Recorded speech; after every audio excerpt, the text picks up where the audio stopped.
بسم اللہ الرحمن الرحیم۔ السلام علیکم ورحمۃ اللہ وبرکاتہ۔ الحمدللہ رب العالمین والصلاة والسلام علی اشرف الانبیاء والمرسلین نبینا محمد وعلی آلہ واصحابہ اجمعین وبعد۔ جدید مناہج کی حقیقت کے عنوان سے جو سلسلہ آپ کے سامنے چل رہا ہے، اس سلسلے کا ہمارے سامنے آج کا جو سوال اور اس کا جواب اور اس سے متعلق تفصیلات ہیں، وہ سوال نمبر 79 اور اس کا جواب اور اس سے متعلقہ تفصیلات ہیں۔ سوال نمبر 79 ہم نے پڑھا ہے، اس کا جواب بھی پڑھا ہے اور اس سے متعلق ایک حاشیے پر بھی گفتگو اللہ کے فضل و کرم سے ہو چکی۔ سوال نمبر 79 میں کیا تھا؟ کیا کبار علماء بورڈ کی تحقیر و توہین کرنا، کبار علماء بورڈ یعنی سعودی عرب کے چوٹی کے جو بڑے علماء ہیں، ان کی جو کمیٹی ہے، ان کا جو بورڈ ہے، اس کی تحقیر کرنا، انہیں حقیر سمجھنا، ان کی توہین کرنا اور ایسے ہی انہیں مداہنت اور خوشامد سے متہم کرنا، یعنی ان کے بارے میں یہ کہنا کہ یہ سب دین کے بارے میں سمجھوتا کرنے والے ہیں، دین کے بارے میں نرمی برتنے والے ہیں اور خوشامد چاپلوسی کرنے والے ہیں، یا ایسے ہی یہ کہنا کہ وہ ایجنٹ ہیں، اس طرح کی چیزیں کہنا، کیا یہ اجتماعیت ہے؟ یہ سوال تھا۔ اور اس کے جواب میں شیخ صالح بن فوزان بن عبداللہ الفوزان حافظہ اللہ نے تفصیل سے جواب دیا کہ علماء کرام کا احترام واجب ہے، کیونکہ وہ انبیاء کے وارث ہیں، اور علماء کی تحقیر کرنے کا، ان کی توہین کرنے کا انجام بہت برا ہے۔ اور پھر اس سلسلے میں شیخ جمال بن فریحان الحارثی رحمۃ اللہ علیہ نے امام ابن عساکر دمشقی شافعی رحمۃ اللہ علیہ کا وہ قول جو انہوں نے اپنی کتاب کے اندر تبیین و کذب المفتری، اس کے اندر جو قول ان کا نقل کیا گیا ہے، اور برسوں سے امت کے علماء اس قول کو نقل کر رہے ہیں اور اس سے بہت زیادہ اہم اور مفید نصیحت ساری امت کو ملتی ہے کہ امت کے علماء کے سلسلے میں جو سنت کے علماء ہیں، ان کے بارے میں زبان درازی کرنا، ان کی توہین کرنا یا ان کے بارے میں ایسی باتیں بولنا جو اتہام ہیں، ایسی چیزیں اس کا انجام دنیا میں آخرت میں بہت برا ہوتا ہے۔ اور یہ ایسی غیبت ہے جس میں مردہ بھائی کا گوشت ہی نہیں بلکہ مردہ بھائی کا وہ گوشت کھایا جاتا ہے جو زہر آلود ہوتا ہے، اس لیے اس سے بچنا ضروری ہے۔ یہ اتنی باتیں آپ کے سامنے اس سے پہلے آئی تھیں۔ اس کے بعد گفتگو کرتے ہوئے سوال کے جواب میں شیخ صالح بن فوزان بن عبداللہ الفوزان حافظہ اللہ نے آخر میں جو بات کہی ہے، وہ یہ بات کہی ہے کہ علماء کی توہین کرنا، ان کی تحقیر کرنا ایسے بھی جرم ہے، غلط ہے، لیکن خاص طور پر اگر ایسے علماء ہوں جو ذمہ دار ہوں، جنہیں مسلمانوں کے مسائل پر غور و خوض کرنے کی ذمہ داری سونپی گئی ہو، جیسے عدالتوں کے قاضی، جج حضرات اور ایسے ہی کبار علماء بورڈ کے ممبران اور اس طرح سے دیگر بلند پایا علماء، اگر ان کی توہین کی جائے، ان پر طعنہ زنی کی جائے، ان کی عیب جوئی کی جائے، تو یہ چیز اور بھی زیادہ خطرناک ہو جاتی ہے۔ تو یہاں پر گفتگو جواب کا سلسلہ یہاں پر ختم ہوا ہے، تمام ہوا ہے، اور اس پر حاشیہ لگاتے ہوئے شیخ جمال بن فریحان الحارثی رحمۃ اللہ علیہ نے بڑی اہم باتیں بیان فرمائی ہیں، اور یہاں سے جو باتیں حاشیے میں لکھی گئی ہیں وہ شواہد ہیں۔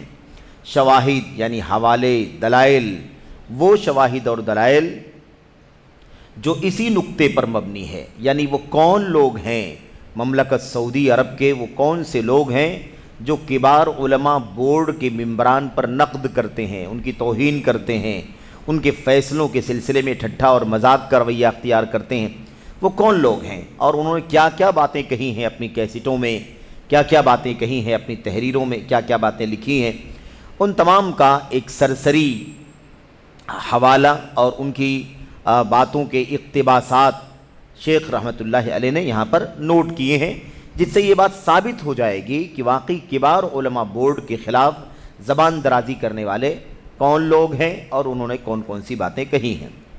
یہ باتیں ہمارے سامنے اس کتاب میں صفحہ نمبر 410 پر ہیں، اردو کا جو یہ ایڈیشن ہے اس میں صفحہ نمبر 410 پر نیچے حاشیہ نمبر 1 میں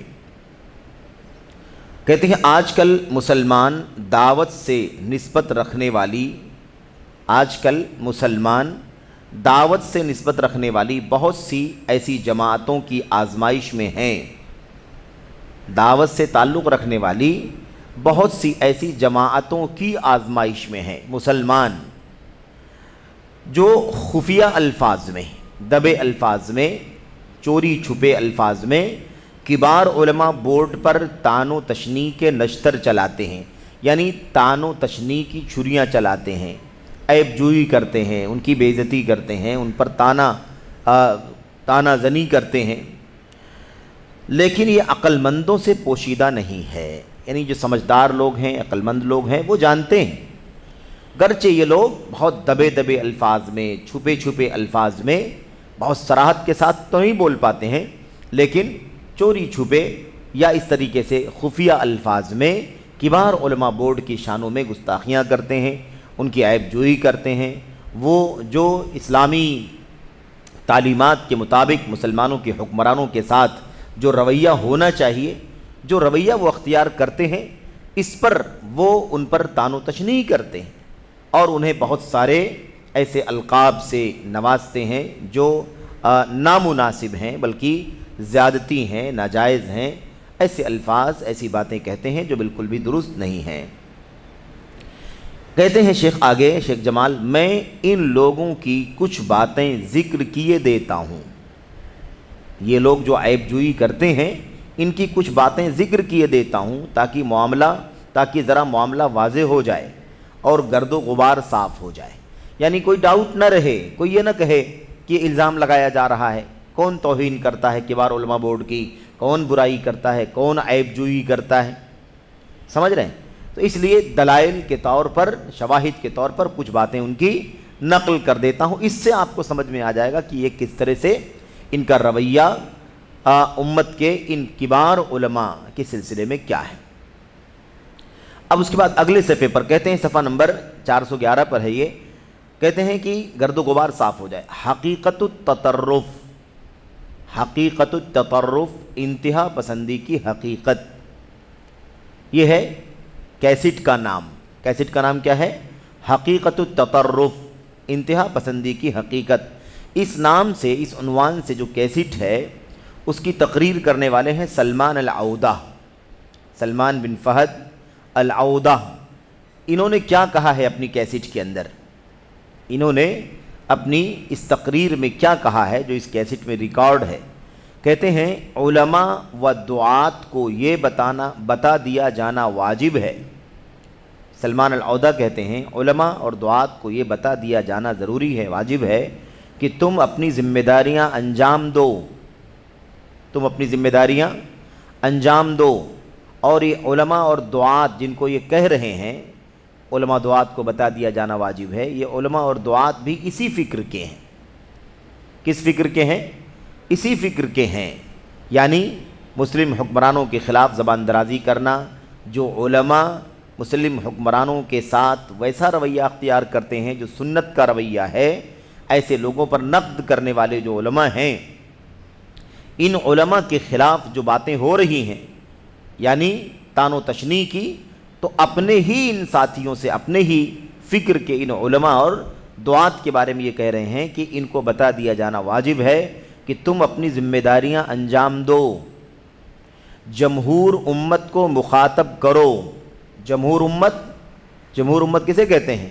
یعنی پوری امت کو مخاطب کرو، بڑی تعداد، امت کی بڑی تعداد کو مخاطب کرو، سب کو تم مخاطب کرو، سب کو باتیں اپنی پہنچاؤ، جو کچھ بولنا ہے ساری امت کے سامنے بولو، بتاؤ، اپنا کردار ادا کرو، اور اپنا کردار ادا کرو، یعنی آپ کا جو رول ہے وہ رول کرو۔ اس بات کا انتظار نہ کرو کہ کوئی تمہیں اس بات کی اجازت دے گا یا اس کا حکم دے گا۔ کیا کہہ رہے ہیں یہ؟ بھائی مسلم اسلامی حکومت میں، اسلامی نظام مملکت میں ظاہر سی بات ہے کہ ولی امر کا، حاکم کا، بادشاہ کا پابند ہونا چاہیے کہ نہیں ہونا چاہیے؟ پورا سسٹم، پورا نظام ولی امر کے تابع رہے، ولی امر کی اطاعت کرے، ولی امر کا کہا مانے، ہے کہ نہیں؟ یہ ہماری ذمہ داری ہے، یعنی مسلمانوں کی ذمہ داری ہے کہ جہاں بھی اسلامی نظام ہے تو کیا کریں گے؟ وہ مسلم حکمران کے تابع رہیں گے، ان کی اجازت کے بغیر کوئی کام نہیں کرنا ہے، ان کی حکم کے بغیر کوئی کام نہیں کرنا ہے۔ یہ اسلامی تعلیم ہے، یہ اسلامی تعلیم ہے، اسلامی ہدایات میں یہ چیز بنیادی طور پر موجود ہے۔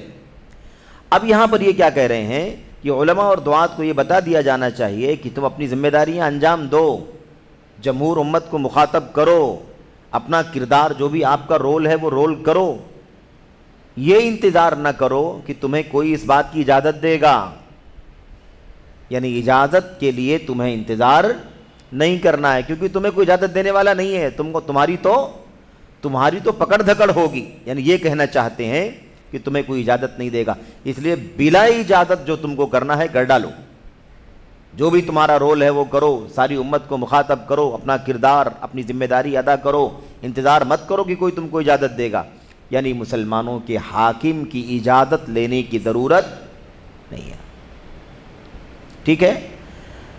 یا اس کا حکم دے گا، یعنی کوئی حکم دے گا آپ کو، اس کا بھی آپ انتظار مت کریں۔ اب ایک بات تو یہ سمجھ میں آتی ہے کہ اس سے مراد یہ جو کہہ رہے ہیں علماء اور دعات کو یہ بتا دیا جانا واجب ہے، یہ انہی علماء کو یہ کہہ رہے ہیں، علماء اور دعات کو جو اب ان کے اپنی فکر کے علماء ہیں۔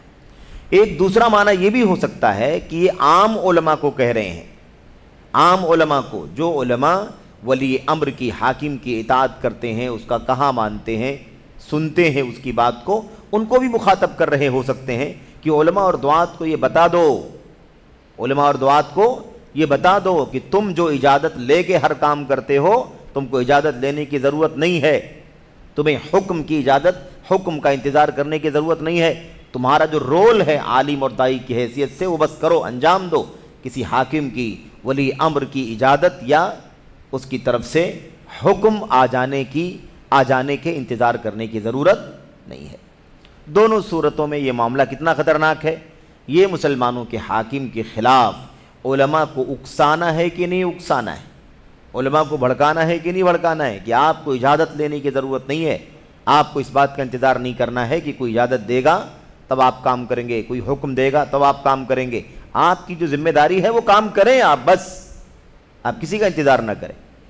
یہ جو اس طرح کی جو بات ہے، آپ سمجھ لیں کہ اس طرح کی بات یقیناً اسلامی نظام کے اعتبار سے ایک خروج کا راستہ دکھانے والی بات ہے۔ جب علماء کو اکسا دیا جائے گا اور علماء اس کام پر لگ جائیں گے تو عوام کیا کریں گے؟ جب علماء منمانی کریں گے، اپنے حاکم کے تابع نہیں رہیں گے، اپنے امام کے تابع نہیں رہیں گے، تو عوام کیسے تابع رہے گی کسی کی؟ وہ بھی اپنے علماء کے پیچھے، جو بھی اکسائیں گے بھڑکائیں گے، وہ بھی ان کے پیچھے بھاگیں گے، اور اس طرح کے حالات جب بنتے ہیں تو پھر حالات بہت زیادہ بے قابو ہو جاتے ہیں اور نتیجہ اس کا بڑا ہی سنگین شکل میں باہر آتا ہے۔ اب اس کے بعد شیخ جمال کہہ رہے ہیں یہ شخص یہ بات بلا استثناء مطلق طور پر کہہ رہا ہے، کوئی استثناء نہیں ہے نا کہ کون سے علماء یہ کام کریں گے، کس کی ذمہ داری ہے، کہتے ہیں کہ یہ شخص یہ بات بلا استثناء مطلق طور پر کہہ رہا ہے اور سعودی عرب میں ایک تقریر میں کہہ رہا ہے۔ اللہ آپ کو توفیق دے، ذرا اس بات اور اس کے مقصد پر غور کریں، کیا مقصد ہے اس بات کا کہ آپ کو اجازت کی ضرورت نہیں ہے، آپ کو حکم کا انتظار کرنے کی ضرورت نہیں ہے، آپ کا جو رول ہے آپ انجام دیجئے، بس کسی کا انتظار مت کیجئے کوئی آپ کو اجازت دے گا یا آپ کو حکم دے گا۔ اس کے بعد کہتے ہیں پھر آگے کہتا ہے اور اس سے آپ کے سامنے اس کا مقصد واضح ہو جائے گا، یعنی اسی کیسٹ میں آگے جو بات کہہ رہے ہیں یہ سلمان العودہ، ان کا مقصد بھی واضح ہو جائے گا، وہ بولنا کیا چاہتے ہیں، کیا کہہ رہے ہیں۔ دیکھیے، یقیناً سرکاری دینی مناصب کچھ ایسے خاص طبقوں کے لیے محدود ہو کر رہ گئے ہیں جو چاپلوسی، خوشامد اور تلبیس کا فن اچھی طرح جانتے ہیں۔ سمجھ رہے ہیں نا کیا کہا؟ یعنی یہ کہنا چاہ رہے ہیں کہ بھائی ایسے لوگ سرکاری ذمہ داریوں پر آ گئے ہیں، ایسے لوگ دینی مناصب پر فائز ہو گئے ہیں جو خاص انہی کے لیے ہو گیا ہے، ان کے علاوہ کسی کو ذمہ داری نہیں دی جا رہی ہے، وہ منصب خاص طبقوں کے لیے خاص کر دیا گیا ہے، سب کو منصب نہیں دیا جاتا، اور یہ لوگ جن کو یہ خاص مناصب ہے نا، دینی سرکاری عہدے جو جن لوگوں کو دیے جا رہے ہیں، ان کی پہچان کیا ہے؟ وہ چاپلوسی کرتے ہیں، وہ خوشامد کرتے ہیں، وہ تلبیس بتائیے یعنی کیا مطلب؟ حق کو باطل اور باطل کو حق ثابت کرنے کا طریقہ خوب جانتے ہیں، اس کا فن اچھی طرح سے جانتے ہیں۔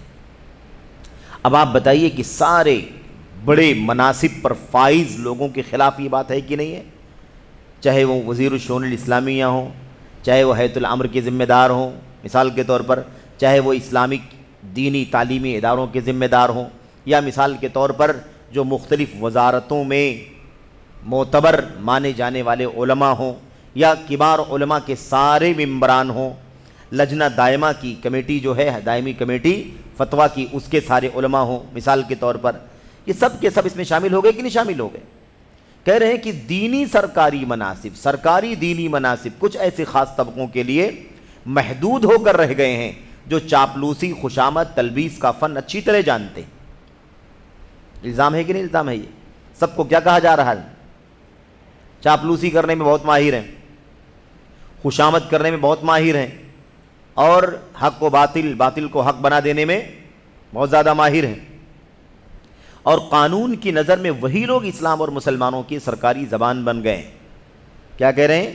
اور قانون کی نظر میں وہی لوگ اسلام اور مسلمانوں کی سرکاری زبان بن گئے ہیں، یعنی یہی لوگ جو فیصلہ کرتے ہیں انہی کے فیصلے کو مانا جاتا ہے، جو یہ کہہ دیں گے انہی کی بات کو مانا جاتا ہے، یہی سرکاری زبان ہے۔ اچھا، کہتے ہیں جب کہ دو مسئلوں کے سوا ان کا کوئی کردار نہیں ہے۔ یہی طریقہ ہے میرے بھائیوں، خارجیوں کا، اخوانیوں کا، تکفیریوں کا یہی کام ہے۔ کیا؟ ساری کارکردگیوں کو میرے بھائیوں کل عدم قرار دینا، ساری قربانیوں کو، سارے کارناموں کو کیا کرنا؟ زیرو بنا کر کے پیش کر دینا، اور ان کی تنقیص کرنے کے لیے، ہر طرح کی باتیں کرنے کے لیے بلا اللہ تبارک و تعالیٰ کے خوف کے ہر طرح کی بات کرنے کے لیے اپنے آپ کو تیار کر لینا، یہی ان کی پہچان ہے۔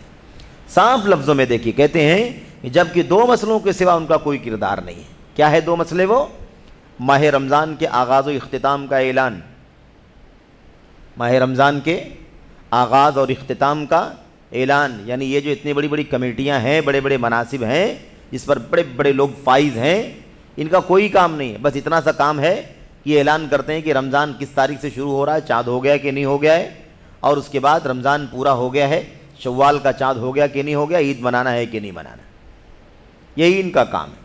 ایک کام ان کا یہ ہے بس۔ دوسرا کام کیا ہے؟ وہ جنہیں انتہا پسند قرار دیں ان پر حملہ، وہ جن کو کیا کر دیں؟ انتہا پسند قرار دیں، یعنی یہ اب مقصد کیا ہے؟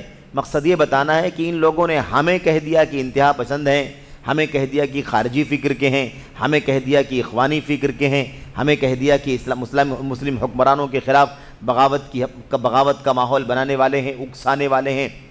تو ایسا جن لوگوں کے بارے میں وہ فیصلہ کر دیں کہ یہ انتہا پسند ہیں، ان کے اوپر حملہ کرنا۔ یہ دو کام کے سوا ان کا کوئی تیسرا کام نہیں ہے۔ یہ آپ اندازہ لگائیں کہ یہ کتنی بڑی بات ہے۔ کیا کبار علماء بورڈ، کیا لجنہ دائمہ برائے افتاء اور علمی بحوث اور مقالات ریسرچ، کیا ان چوٹی کے علماء کا اس کے سوا کوئی کام نہیں ہے؟ جو سارے علمی خدمات انجام دیے جا رہے ہیں، جو ساری دنیا کو علمی فتاوے پہنچائے جا رہے ہیں، جو حکومت کے اور مملکت کے جو مسائل ہیں، ان مسائل میں جو بہت زیادہ ثوابدید کے ساتھ جو رائے مطلوب ہے، جو فیصلے ہوتے ہیں، ان میں ان کا جو کردار ہے، اور اس کے علاوہ دیگر بہت سارے علمی، دعوتی، تعلیمی، تربیتی، رفاہی کاموں میں جو ان کا حصہ ہے، اس کا کوئی ذکر بھی نہیں ہے یہاں پر۔ یہ کہتے ہیں کہ ان علماء کو بڑے بڑے عہدے سرکاری دے دیے گئے، دینی مناصب دے دیے گئے، ان کا کام صرف چاپلوسی کرنا ہے، ان کا کام خوشامد کرنا ہے، ان کا کام کیا ہے؟ ان کا کام حق کو باطل، باطل کو حق ثابت کرنا ہے، اس کے سوا کوئی کام نہیں ہے ان کا۔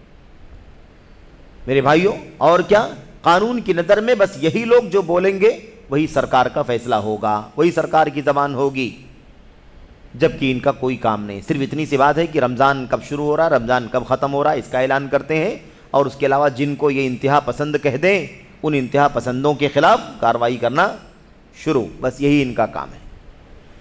یہ ہے میرے بھائیوں جو باقاعدہ اپنی کیسٹ کے اندر سلمان العودہ صاحب نے یہ بات کہی ہے، اور میں آپ کو یہ بات اس سے پہلے بھی آپ سے ذکر کر چکا ہوں، اور آپ اس سے پہلے بھی اس بات کو سن چکے ہیں، اور آج بھی یہ بات آپ جان لیں کہ یہ خواہ سلمان العودہ ہوں یا آگے مزید دوسرا نام آ رہا ہے، سفر الحوالی کا نام آ رہا ہے، یا اور اس طرح کے جتنے بھی لوگ ہیں نا، یہ جن لوگوں نے مسلم حکمرانوں کے خلاف عوام کو اکسایا بھڑکایا اور خارجیت والی فکر لے کر کے، تکفیر والی فکر لے کر کے امت میں چل رہے ہیں، ایسے لوگوں کے بارے میں آپ یہ نہ سمجھیں کہ یہ کوئی عام لوگ ہیں. عام لوگ نہیں ہیں، یہ بڑے بڑے تعلیم یافتہ پڑھے لکھے لوگ ہیں، اونچی ہائر ایجوکیشن والے ڈگریوں والے لوگ ہیں، پی ایچ ڈی کی ڈگریاں، ڈاکٹریٹ کے اونچے میرے بھائیوں ان کے مقالے ہیں، ان کی تھیسیز ہیں.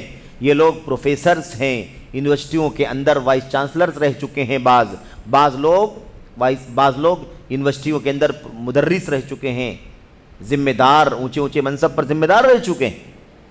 پڑھے لکھے لوگ ہیں، یہ اعلیٰ تعلیم یافتہ لوگ ہیں، اچھی صلاحیت والے بھی لوگ ہیں علم کے اعتبار سے، لیکن یہ منہج کا فساد، خارجیت کے فساد نے ان کی یہ حالت کر دی ہے کہ ان کو اگر امن اور امان کا علمبردار بننا چاہیے تھا تو یہ مسلم حکمران کے خلاف اور مسلم مملکت کے بڑے جو علماء ہیں، چوٹی کے جو ذمہ داران ہیں، ان کے خلاف محاذ کھڑا کرنے کا کام ان لوگوں نے کیا ہے، اور عوام کو حکمرانوں کے خلاف اور بڑے علماء کے خلاف اکسانے اور ان سے نفرت پیدا کرنے کا کام شروع کر دیا ہے.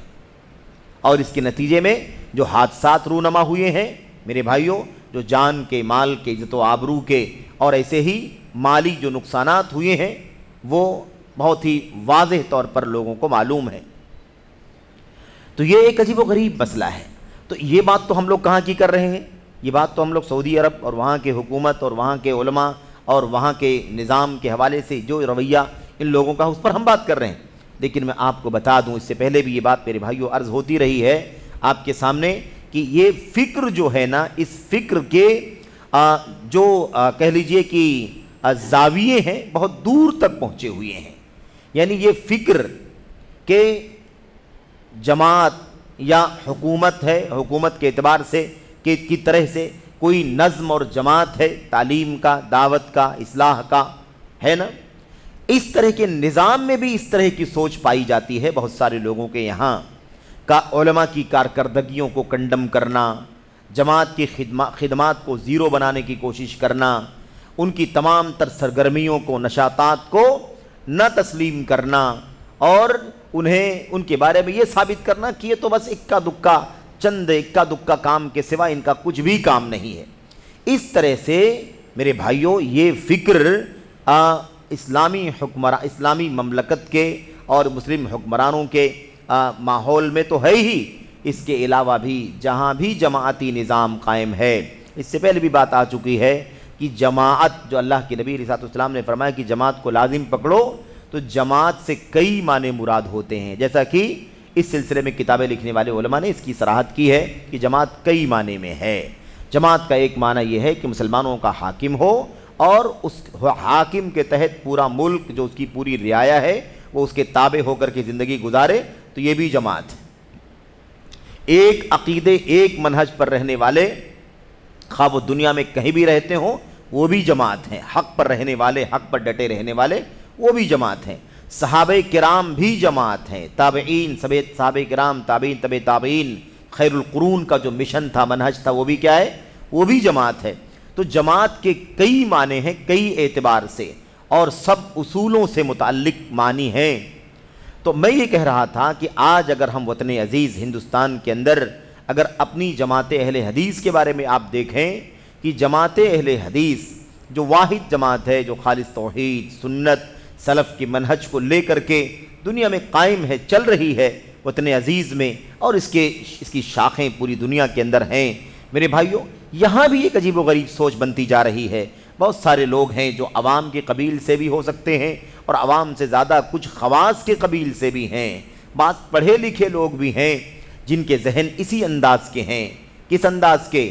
یہی کارکردگیوں کو تسلیم نہ کرنا اور خدمات کو نہ سراہنا، اور خدمات جو بھی ہیں ٹوٹی پھوٹی خدمات ان کو ذکر کرنے کے بجائے، اس میں حصہ لینے کے بجائے، حوصلہ دینے کے بجائے، تشجیع کرنے کے بجائے، مالی تعاون پہنچانے کے بجائے، دعائیں کرنے کے بجائے اور اس کے علاوہ معنوی تعاون کرنے کے بجائے کمیوں کوتاہیوں کی نشاندہی کر کے تنہائی میں اس کی اصلاح کا جذبہ لے کر کے آنے کے بجائے خدمات کو کنڈم کرنے کا کام کرتے ہیں۔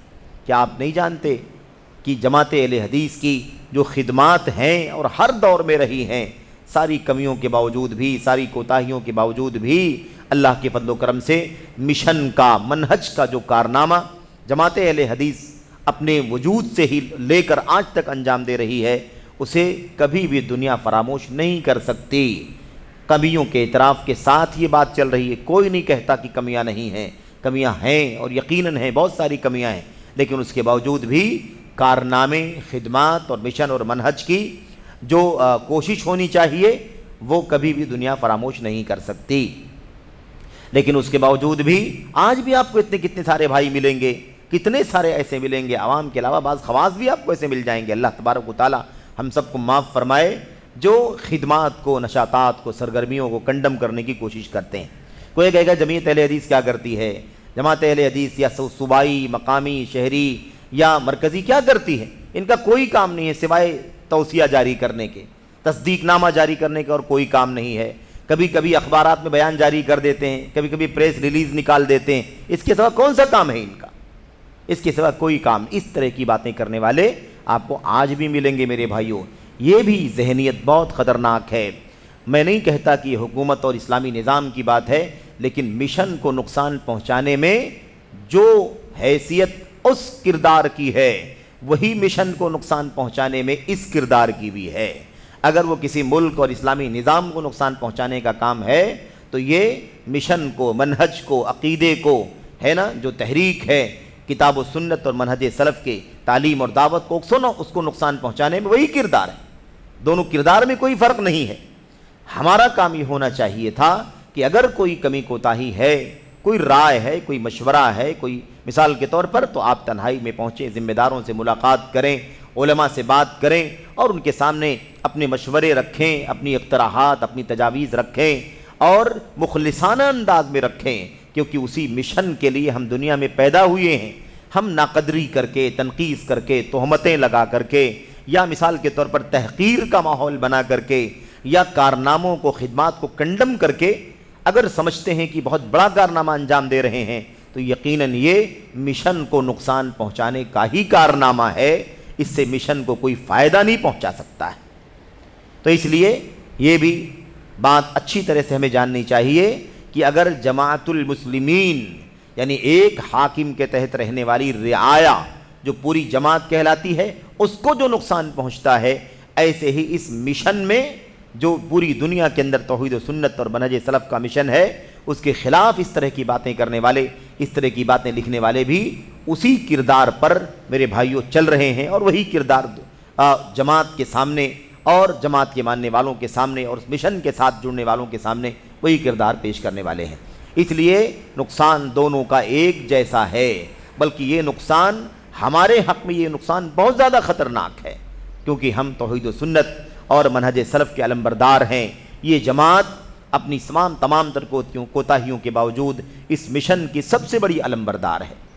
میرے بھائیوں، سارے انحرافات کے مقابلے میں، خارجیت ہو، رافضیت ہو، شرک ہو، بدعات ہو، اندھی تقلید ہو، عقل پرستی ہو، اعتزال ہو، اخوانیت ہو یا قطبیت ہو، مودودیت ہو، اور جو بھی عقیدے اور منہج کے فسادات ہیں، ان کے اس ماحول میں یہی جماعت اہل حدیث ہے، یہی جمعیتیں ہیں اس کے نمائندے، اور جماعت کے جو علماء ہیں وہ علماء جو خالص منہج کتاب و سنت اور سلف امت کے منہج کے علماء ہیں، جو اپنی زبان سے، اپنے قلم سے، میرے بھائیوں اپنی صلاحیتوں سے امت کے سامنے اس مشن کو لے کر کے چلنے والے ہیں۔ یاد رکھیں، انہوں نے ہی ان سارے باطل افکار و نظریات اور انحراف کے سامنے اپنے آپ کو پہاڑ بنا کر کے کھڑا کر رکھا ہے. اور آپ کو ہم کو اس کا احساس ہو نہ ہو، باطل پرستوں کو ہمارے وجود کا بہت زیادہ احساس ہے. ہمارے وجود سے وہ تھراتے ہیں، وہ کانپتے ہیں. ان ٹوٹی پھوٹی کوششوں سے ہی ان کی نیندیں حرام ہو جاتی ہیں. اور اگر آپ اس میں معاون نہیں بن سکتے ہیں تو کم از کم مخالف نہ بنیں. اگر آپ اس میں مدد نہیں کر سکتے ہیں تو کم از کم نقصان پہنچانے کا سبب اور ذریعہ نہ بنیں اپنی زبان سے، اپنے قلم سے، کہ یہ جماعت کے حق میں، مشن کے حق میں اچھا نہیں ہے، بہتر نہیں ہے. اور یاد رکھیں، تاریخ کبھی کسی کو معاف نہیں کرتی. تاریخ کا مسئلہ یہ ہے کہ تاریخ کسی کو معاف نہیں کرتی. تاریخ اپنے سینے میں سب کو محفوظ رکھتی ہے اور وقت آنے پر اسے دنیا کے سامنے کھول کر کے رکھ دیتی ہے. تو ایسا نہ ہو کہ ہمارا کردار ایسا کچھ لکھا جائے، ایسا کچھ بیان کیا جائے، ایسا کچھ محفوظ کر لیا جائے تاریخ کے صفحات پر جو ہمارے لیے مستقبل میں بہتر نہ ہو، اور امت ہمارے حق میں اچھا نہ سوچے. جب بھی نام لے تو اچھائی سے نہ لے، برائی سے نام لے. ایسا نہ ہونے پائے. اللہ تبارک و تعالی ہمیں اور آپ کو اس چیز کو گہرائی سے سمجھنے کی توفیق عطا فرمائے. مشن کی عظمت کو سمجھنا ضروری ہے، مشن کی حقانیت کو سمجھنا ضروری ہے، اور مشن کی جو گہرائی ہے اور اس کے جو دور رس اثرات ہیں، گہرے اثرات ہیں، اس کو ہمیں محسوس کرنے کی ضرورت ہے. اللہ تبارک و تعالی ہمیں اور آپ کو اس کی توفیق عطا فرمائے. آمین رب العالمین. اچھا، آگے جو ہے کہہ رہے ہیں شیخ جمال بن فرحان، کہتے ہیں اور الشریط الاسلامی ما لہ و ما علیہ. یہ ایک دوسری کیسٹ ہے. کس کی ہے؟ انہی کی ہے. یہ کیسٹ بھی کس کی ہے؟ یعنی اس عنوان سے جو تقریر کی ہے وہ تقریر بھی انہوں نے ہی کی ہے، سلمان بن فہد العودہ نے. اس تقریر کے اندر کہتے ہیں وہ عالم، دیکھیے غور سے، یہ اخوانیت کی فکر ہے، یہ اخوانیت کی فکر ہے، خارجیت کی فکر ہے، سیاست کی فکر یہی ہے. کہتے ہیں اگر عالم لوگوں کو ان کے سیاسی مسائل بیان نہ کرے تو اس کی کیا قیمت ہے؟ عالم اگر مسلمانوں کو، لوگوں کو سیاسی مسائل نہ بتائے تو اس کی کیا قیمت ہے؟ جبکہ سیاسی مسائل ان اہم مسائل میں سے ہیں جن کی انہیں ضرورت ہے. یہ سلمان العودہ کیا کہہ رہے ہیں؟ کہہ رہے ہیں کہ عالم کو چاہیے کہ وہ لوگوں کو کیا بتائے؟ سیاسی مسائل بتائے. اگر سیاسی مسائل نہ بتائے عالم تو اس کی کیا قیمت ہے؟ ہم یہ کہتے ہیں کہ عالم اگر علم کی بات نہ بتائے تو اس کی کیا قیمت ہے؟ عالم اگر سیاست پر بات کرے، اپنی عوام کو اگر سیاست کی رہنمائی کرے سیاسی، تو اس کی کیا قیمت ہے؟ عالم کا کام ہے دین، عقیدے، منہج، عبادات، معاملات، اخلاق، ان تمام چیزوں کی رہنمائی کرے، یہ مسائل بتائے. سیاسی مسائل بتانا سیاسیوں کا کام ہے، علم کی باتیں کرنا علماء کا کام ہے. تو علماء کے بارے میں یہ کہنا کہ اگر عالم اپنی عوام کو اگر سیاسی مسائل نہ بتائے تو اس کی کیا قیمت ہے، یہ کس قدر ناسمجھی کی بات ہے کہ کوئی کہے کہ علماء کو سیاسی بات کرنا چاہیے. اگر سیاسی مسائل نہ بتائے تو کوئی قیمت نہیں ہے. بھئی عالم اگر علمی مسائل نہ بتائے تو اس کی کوئی قیمت نہیں ہے نا. علم والے کو چاہیے کہ وہ علم دین کا کام کرے. ہر میدان کے لوگوں کو اپنے میدان میں کام کرنے کی ضرورت ہے. علماء جو امت کو صحیح عقیدہ، صحیح منہج، صحیح عمل، صحیح کردار، صحیح سلوک بتانے کے میرے بھائیوں امین ہیں اور اس کے مسئول اور ذمہ دار ہیں. اگر وہ اس کام کو چھوڑ کر کے سیاسی مسائل بتانا شروع کر دے تو آپ بتائیے کہ تب اس کی قیمت رہے گی یا وہ علم والا علم کا کام کرے گا تو اس کی قیمت رہے گی. لیکن یہی ہے میرے بھائیوں، یہی ہے خارجیت کی فکر، یہی ہے میرے بھائیوں تکفیر کا انداز، یہی ہے جس کو ہم لوگ اخوانیت کہتے ہیں کہ سارا نظام کہاں گھوم کر کے آ گیا؟ سیاست کے مسائل پر. ساری دنیا سیاست کی بات کرے. علماء جو علمی حلقات میں بیٹھ کر کے قرآن سنت کی تفسیر و تشریح کرتے ہیں، فقہی مسائل بتاتے ہیں، ان کو اب چاہیے کہ وہ یہ سب بند کریں، عوام کو سیاسی مسائل بتائیے تو ان کی قیمت رہے گی. سمجھ رہے ہیں نا؟ یہ ان کی بات ہے. اور یہ بات پہلی بار آپ کے سامنے نہیں آ رہی، اس سے پہلے بھی فقہ الواقع کے نام سے کئی بار یہ مسئلہ آ چکا ہے کہ جو لوگ سیاسی مسائل پر بات نہیں کرتے یا سیاسی مسائل سے دلچسپی نہیں رکھتے یا عوام کو سیاسی مسائل بیان کر کے نہیں اکساتے، نہیں بھڑکاتے ہیں، ان کے بارے میں ان کا کہنا یہ ہے کہ یہ سب فقہ الواقع نہیں جانتے، فقہ الواقع سے غافل ہیں، بے علم ہیں، انہیں فقہ الواقع کا کوئی پتہ نہیں ہے۔ تو کتنی خطرناک بات آپ بتائیے، سیاسی مسائل بیان نہ کرے تو اس کی کیا قیمت ہے، جبکہ سیاسی مسائل ان اہم مسائل میں سے ہیں جن کی انہیں ضرورت ہے۔ بھئی عوام الناس کو سیاسی مسائل کی ضرورت ہے یا عقیدے کے مسائل، ایمان کے مسائل اور عمل صالح کے مسائل، عبادات کے مسائل، حلال و حرام کے مسائل، عوام کو اس کی ضرورت ہے یا سیاست کی ضرورت ہے؟ یہ عجیب و غریب مسئلہ ہے میرے بھائیو، کس طرح سے حقیقتوں کو پلٹنے کی کوشش کی جا رہی ہے۔ خیرت کا نام جنوں رکھ دیا، جنوں کا خیرت، جو چاہے آپ کا حسن کرشمہ ساز کرے۔ آپ سوچئے کتنی عجیب و غریب بات ہے۔ کہنا تو یہ چاہیے کہ علماء کا کام ہے کہ وہ امت کے درمیان کتاب و سنت کا، سلف امت کا علم پھیلائیں، یہ ان کی ذمہ داری ہے۔ اگر وہ یہ کام نہ کرے تو ان کی کوئی قیمت نہیں، یہ ان کا ذمہ داری ہے۔ تو آدمی اگر یہ کہے کہ سیاسی مسائل بیان نہ کرے تو کوئی قیمت نہیں ہے، سیاسی مسائل اہم مسائل میں سے ہیں جن کی عوام کو ضرورت ہے، عوام کو سیاسی مسائل کی ضرورت ہے یا دین اور علم کے مسائل کی ضرورت ہے؟ وہ اپنا عقیدہ صحیح کریں، مر جائیں تو جنت میں جائیں، یہ ضروری ہے یا دنیا کی سیاست کرتے ہوئے مر جائیں؟ کتنی عجیب و غریب بات ہے۔ خیر، اس بات کے ذریعے شیخ جمال کیا کہہ رہے ہیں؟ اس بات کے ذریعے وہ علماء سے یہ چاہتا ہے کہ وہ لوگوں کو سیاست، سیاسی واقعات اور ایسی چیزوں میں مشغول کر دیں جس میں امت کی کوئی بھلائی ہے نہ کوئی نفع۔ یہی تو چاہتے ہیں، یہی تو چاہتے ہیں۔ اب علماء کو اکسایا جا رہا ہے کہ آپ لوگ سیاسی مسائل بتائیے۔ بھائی یہ قرآن کی تفسیر بیٹھ کے کرتے ہیں، صحیح بخاری مسلم کی شرح بیٹھ کر کے کرتے ہیں، اور کیا نام ہے المقنع شرح زاد المستقنع پر بیٹھ کر کے پڑھاتے ہیں، اسے کیا حاصل ہونے والا ہے؟ سیاسی مسائل بتائیے۔ تو ساری دنیا کو، سارے عوام کو کیا چاہتے ہیں کہ علماء انہیں کیا بتائیں؟ سیاسی مسائل بتائیں جس میں امت کے لیے کوئی بھلائی۔ ظاہر سی بات ہے، امت کے عوام کو سیاست سے کیا لینا دینا ہے بھائی؟ کہتے ہیں حالانکہ سب سے اہم مسئلہ لوگوں کو توحید کی دعوت دینا اور انہیں عبادات کے مسائل سکھانا ہے کہ نہیں؟ یہ سب سے اہم مسئلہ لوگوں کو توحید کی دعوت دینا اور انہیں عبادات کے مسائل سکھانا ہے۔ یہی وہ چیزیں ہیں جن کی لوگوں کو ضرورت ہے، نہ کہ کھوکھلی سیاست کی جو لاقانونیت اور دین سے جہالت کی دعوت دیتی ہے کہ نہیں؟ آخر سیاست کا کیا فائدہ ہے جبکہ زیادہ تر مسلمانوں کو نہ توحید کی کوئی معلومات ہے نہ عبادات کی۔ زیادہ تر مسلمان کو توحید کا پتہ نہیں، عبادات کا پتہ نہیں ہے، اب ان کو سیاست کے مسائل بتائے جائیں سوائے نام کے۔ صرف نام ہے کہ ہاں وہ مسلمان ہیں، لیکن دین کی بہت ساری موٹی باتیں ان کو بھی، عقیدے جیسی موٹی باتیں بھی ان کو معلوم نہیں ہیں۔ اس لیے یہ معاملہ کیا ہے میرے بھائیوں؟ یہ معاملہ بہت زیادہ خطرناک ہے، بہت ہی زیادہ سنگین ہے۔ خیر، اس کے بعد پھر کیسٹ کا مقرر آگے کہتا ہے، مزید آگے ایک قول اور پڑھ کر کے پھر بات ہم انشاءاللہ تبارک و تعالی ختم کرتے ہیں اور بقیہ باتیں اگلے سیشن میں ہوں گی۔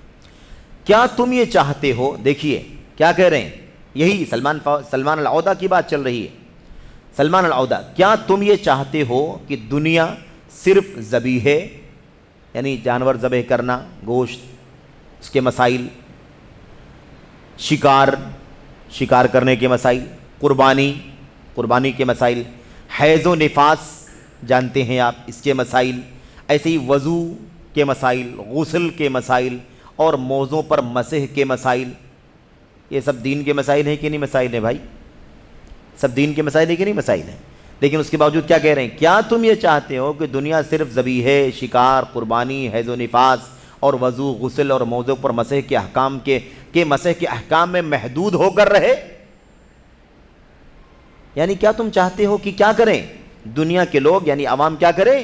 صرف انہی مسائل میں محدود ہو جائے، سیاست نہ جانے، دنیا میں کیا ہو رہا ہے نہ جانے، یورپ، امریکہ، مشرق، مغرب، عرب، غیر عرب، عجم کیا کر رہے ہیں، کیا سیاست دنیا میں چل رہی ہے، کیا ان کو اس کا پتہ نہ ہو؟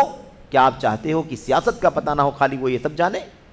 کیا حلال ہے، کیا حرام ہے، وضو کیسے کریں، نماز کیسے پڑھیں، باقی کا طریقہ کیا ہو، قربانی کا کیا نظام ہے اور اس میں کیسے مسائل ہیں، ذبیحے کا کیا سسٹم ہے شریعت کے اندر، ان تمام۔ اب یہ بتائیے کتنی خطرناک بات ہے، گویا کہ جو لوگ یہ دین کا علم مسائل حاصل کر رہے ہیں ان کی توہین ہے کہ نہیں توہین ہے؟ یہ کتنی بڑی بے توہین ہے یہ، کہ یہ سب کون سے کام ہے جس میں آپ لگے ہوئے ہو؟ آپ چاہتے ہو کہ دنیا خالی اسی میں لگی رہے بس؟ یہ ہے ان کا اخوانیوں کا طریقہ میرے بھائیو، اخوانی فکر کا یہی کام ہے۔ کہتے ہیں یہ در حقیقت اس کی جانب سے ان عبادات اور ان کی معرفت کی توہین اور مذاق ہے۔ ان باتوں کا علم حاصل کرنا، اس کا مذاق اڑایا جا رہا ہے کہ نہیں اڑایا جا رہا؟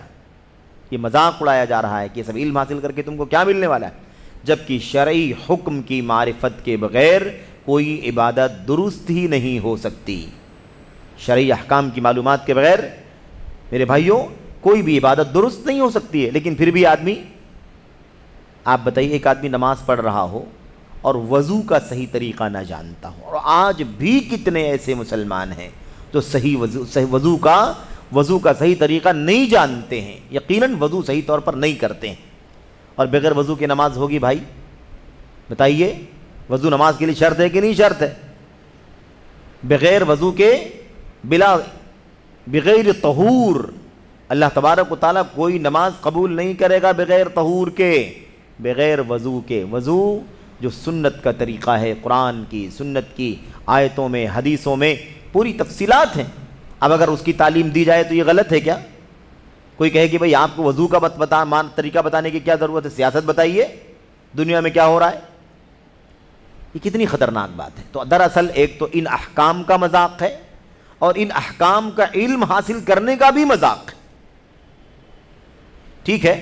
تو یہ غلط ہے، یہ بہت ہی نازک بات ہے۔ میں شیخ جمال کہہ رہے ہیں، میں اس سے اور اس جیسے دیگر لوگوں سے کہنا چاہتا ہوں، یعنی اس سے بھی اور دیگر لوگوں سے بھی کہنا چاہتا ہوں جو انہی جیسے ہیں، تم پر کوئی ملامت نہیں۔ غور سے سننا اس بات کو، تم پر کوئی ملامت نہیں، یعنی تم کو کیا بولیں ہم، تم پر ملامت کرنے کا کوئی فائدہ نہیں ہے، تم پر کیا ملامت کریں ہم، کیونکہ عامر بن عبید معتزلی جیسے تمہارے اسلاف گزر چکے ہیں۔ یعنی آج تم یہ سب باتیں بول رہے ہو، علم کی قدر نہیں، سیاست کی بات ہے نا، علماء کی تنقیص، علم دین کی تنقیص، علم سیکھنے والوں کی تنقیص جو تم کر رہے ہو، کیا ملامت کریں؟ تمہارے اسلاف عامر بن عبید معتزلی جیسے لوگ گزر چکے ہیں۔ یعنی یہ کام جو تم آج کر رہے ہو نا بیٹھ کر کے سعودی عرب میں، یہ کام تم سے پہلے تمہارے اسلاف عامر بن عبید جیسے لوگ بھی کر چکے ہیں۔ تم تو انہی کے خلف ہو، جو تمہارے اسلاف کر چکے ہیں، تم کیا کر رہے ہو؟ انہی کے نقش قدم پر چل کر تم بھی وہی کام کر رہے ہو۔ کیا کیا تھا بھائی؟ عامر بن عبید معتزلی نے وقت کے امام حسن البصری رحمت اللہ علیہ کا استہزاء یعنی مذاق اور ٹھٹھا کرتا تھا، اور ان سے نفرت دلاتے ہوئے لوگوں سے کہتا تھا، کیا کہتا تھا؟ کہتا تھا ما علمکم الحسن البصری الا حیضۃ فی خرقۃ۔ عامر بن عبید معتزلی وہ بھی خارجی تھا، ہے نا، وہ بھی کیا تھا؟ خارجی تھا۔ اس نے اس وقت اپنے دور کے علماء کے بارے میں یہی بات کہی تھی جو بات تم آج کل کے علماء کے بارے میں کہہ رہے ہو۔ آج علماء کتاب و سنت کی فقہ کی مسائل کی تعلیم دے رہے ہیں، تم ان کو تانا دے رہے ہو، تم تانا دے رہے ہو۔ یہ سب پڑھنے سے کیا ملے گا، اس کا کیا فائدہ ہے، سیاست کی باتیں ہونی چاہیے۔ یہی کام عامر بن عبید معتزلی نے اپنے دور کے علماء میں امام حسن بصری جیسے امام کے بارے میں بھی لوگوں کو نفرت دلانے کے لیے ان کا ٹھٹھا مذاق، ان کا بھی حلقے درس لگتا تھا، ان کا بھی حلقے درس لگتا تھا، ان کے شاگردان بیٹھ کر کے ان سے علم حاصل کیا کرتے تھے۔ تو اس وقت عمرو بن عبید اس عالم کا، وقت کے امام کا مذاق اڑا کر کے کیا کہتا تھا؟ ما علمکم الحسن البصری الا حیضۃ فی خرقۃ۔ حسن بصری نے تمہیں کپڑے کے چیتھڑے میں حیض کے سوا کچھ نہیں سکھایا ہے۔ یعنی وہ علمی مجلس لگتی ہے، حسن بصری بیٹھتے ہیں اور اس کے اندر تمہیں بہت ساری دین کی باتیں بتلاتے ہیں، اس میں یہی سب بتلاتے ہیں پاکی کا کیا طریقہ ہے، ایک عورت کو حیض آ جائے تو اس کی مدت کیا ہے، اس کی پاکی کا طریقہ کیا ہے، کتنے کون سے احکام ہیں، کون سے مسائل ہیں، نماز پڑھے گی نہیں پڑھے گی، روزہ رکھے گی نہیں رکھے گی۔ بس یہی کام ہے، تمہیں حسن بصری نے کچھ نہیں سکھایا ہے، بس اتنا سکھایا ہے کہ کپڑے کے پھٹے ہوئے چیتھڑے میں حیض۔ استغفر اللہ، اس طرح کی بات عامر بن عبید معتزلی بھی کر چکا ہے حسن بصری جیسے امام کے ساتھ میں۔ تو اگر آج تم یہ سب کام سعودی عرب کے چوٹی کے ائمہ اور علماء کے بارے میں کر رہے ہو تو کون سی تعجب کی بات ہے؟ وہ تمہارے اسلاف تھے اور تم ان کے نقش قدم پر چل کر کے وہی کام کر رہے ہو، تو تم پر کوئی ملامت نہیں۔ کیا ملامت کریں؟ تم اپنے باپ دادوں کے طریقے پر چل رہے ہو۔ یہ بات انہوں نے کہی ہے۔ بہرحال میرے بھائیوں یہ ہے، اس کے علاوہ اور بھی ایک نمونہ ہے انشاءاللہ تبارک و تعالی، اسے ہم اگلے سیشن میں آپ کے سامنے رکھیں گے، اور اس طرح سے یہ سوال کا جواب اور اس کا حاشیہ یہاں پر پائے تکمیل کو پہنچے گا۔ اللہ سے دعا ہے کہ اللہ تبارک و تعالی ہمیں اور آپ کو اس نقطے کو خاص طور پر سمجھنے کی توفیق عطا فرمائے کہ اصل مشن کیا ہے امت کا، اصل مشن کیا ہے، علماء کی ذمہ داری کیا ہے، عوام کو کس چیز سے دلچسپی رکھنی چاہیے، عوام کی ذمہ داری کیا ہے۔ اس حوالے سے یہ جذباتی باتیں کہ سیاست کی بات کرنی چاہیے، سیاسی مسائل بتانا چاہیے، عوام کو چاہیے کہ وہ اس سے دلچسپی رکھیں سیاسی مسائل سے، اور علماء کو چاہیے کہ وہ صرف اور صرف یہ قرآن حدیث پر لگے رہتے ہیں، تعلیم دیتے رہتے ہیں، اس کی ضرورت نہیں ہے، بلکہ سیاست کی ضرورت ہے، سیاست کی باتیں بتانا چاہیے۔ ان تمام باتوں کی کہ کھوکھلے پن کو اور اس کے فساد کو، اس کے بگاڑ کو، اس کے پیچھے کار فرما ذہنیت اور سوچ کو سمجھنے کی اللہ تبارک و تعالی ہمیں اور آپ کو توفیق عطا فرمائے، اور اللہ تبارک و تعالی ہمیں اہل علم کی، ائمہ اسلام کی، ائمہ دین کی اللہ تبارک و تعالی تکریم کرنے کی، ان کا احترام کرنے کی توفیق عطا فرمائے، اور ان کا مقام جو امت کے اندر اللہ تعالی نے رکھا ہے اسے امت کے سامنے لانے کی اور امت کو باور کرانے کی توفیق عطا فرمائے۔ آمین رب العالمین، وصلی اللہ وسلم وبارک علی نبینا محمد وعلی آلہ وصحبہ اجمعین۔ السلام علیکم ورحمۃ اللہ وبرکاتہ۔